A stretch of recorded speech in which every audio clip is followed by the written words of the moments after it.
Mbola tsy miatra araka ny tokony ho izy tokoa ny Miralina teto Madagasikara eo amin'ny sehatry ny fanapahan-kevitra zay ny tanjon'ny Gendarlix eto Madagasikara.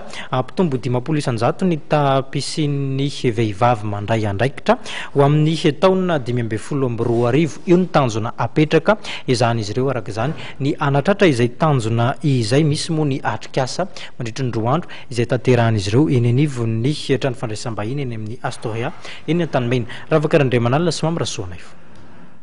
Amin'ny ankapobeny mbola latsaka ny 100 ny tahany fampidirana vehivavy amin'ny sehatra ny fanapahan-kevitra eto amin'ny firenena. Ohatra amin'izany eny anivon'ny komuna izay 400 monja ny vehivavy no ben'ny tanàna ary 100 monja ny mpanolontsaina ny komuna. Ho toy ny etsika amin'ny fanentanana amin'ny isiany Miraleta eto amin'ny firenena dia nikarakara ny atrikasa mandritra ny roa andro eto amin'ny Astoria ny Gendarlix. Roandro eto amin'ny Astoria zany dia voalohany indrindra fandiniana n'ilay paikady ny antsoina hoe Miraleta sy ny fifidianana. Faharoa manarakaraka an'izay dia ny mahakasika ihany koa ilay guide izay ho an'ireo vehivavy miomana hanao ny asan'ny ben'ny tanàna sy ny mpanolontsaina.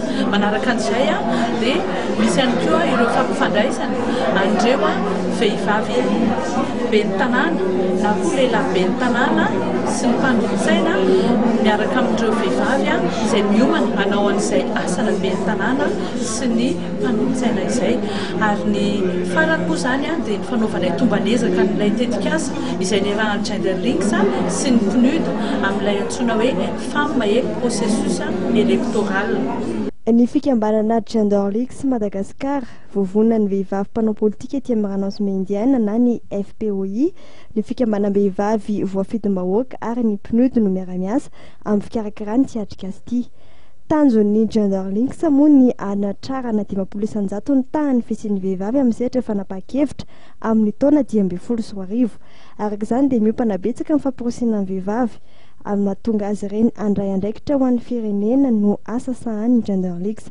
Fa eo ihany koa nefa ny lehilahy izay entanina ihany koa ho amin'izay Miraleta izay.